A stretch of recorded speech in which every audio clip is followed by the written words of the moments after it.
ရပိုင်းမှာဖြို Netflix မှာကြည့်ဖြစ်နေတဲ့ရရဲ့ဇက်ကအစ်စ်လေးတစ်ခုကိုပြပေးမယ်ပေါ့နော်ရုပ်ရှင်ကနာမည်လေးကိုလည်းဖြိုခေါင်းစဉ်မှာရေးထားပေးမယ်ကိုရှာကြီးမြန်မာစာတန်းထိုးပြီးတော့မှပြထားတဲ့တချို့ page တွေရှိမဲ့ထင်တယ်ဖြိုတော့ Netflix မှာကြည့်ရပါတော့အဲ့ဒီကားကိုကြည့်ချင်လို့ Netflix မှာ Premiere ဝယ်ပြီးတော့ကြည့်လိုက်တာပါ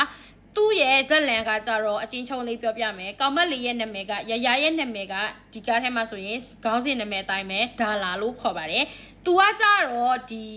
အရန်တော်တယ်ပေါ့နော်ပန်းအလားစင်တဲ့နေရာမှာဆိုရင်စုတစိတ်တွေအများကြီးရထားတဲ့ကောင်မလေးတယောက်ပေါ့မင်္ဂလာပွဲတို့မွေးနေ့ပွဲတို့အဲ့လိုမျိုးနေရာတွေမှာပန်းအလားစင်တာပေါ့နော်ဖြစ်ချင်တော့သူ့ရဲ့တငယ်ချင်းကျောင်းနှစ်ဖက်တငယ်ချင်းကမင်္ဂလာဆောင်မှာဝန်ကြီးဖြစ်လာမယ်တယောက်နဲ့မင်္ဂလာဆောင်တော့မှာအဲ့တော့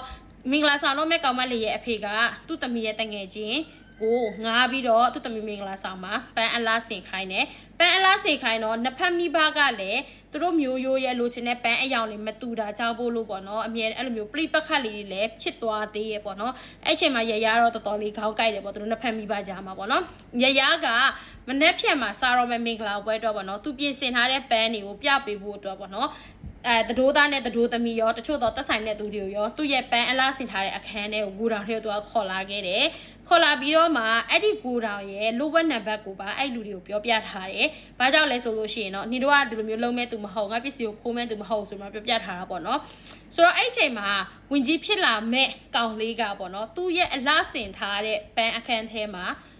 တွေ့သွားတာပေါ့ဆုံးသွားတာပေါ့တွေ့တယ်လို့ပြောရမှာပေါ့နော်ဆုံးသွားတာပေါ့ဆုံးသွားတော့ဘသူကလောက်တာလဲ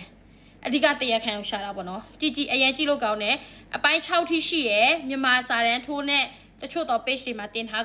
နိုင်မယ်ဖြိုးနာမည်ရေးထားပေးမယ်အဲ့နာမည်တိုင်းရှာကြည့်လိုက်ပါဖြိုးကတော့အဲ့ဒီကောင်ကြည့်ရှင်လို့ Netflix ကိုတော့ Premiere ဝယ်လိုက်တာပေါ့နော်ဆိုတော့ဒီကားလေးကိုကြည့်ပြီးတော့ပျော်ကြလိမ့်မယ်လို့ထင်တယ်ပျော်ကြမယ်ဆိုတော့အဲ့လိုမျိုးကွာကြည့်ရတာပျော်စရာကောင်းတယ်စိတ်လှုပ်ရှားစရာကောင်းတယ်ဘသူကဒီဝန်ကြီးဖြစ်လာမယ်သူလှုပ်ကြံလိုက်တာလေးပေါ့နော်အဓိကအဲ့ဒီချက်ကိုသူတို့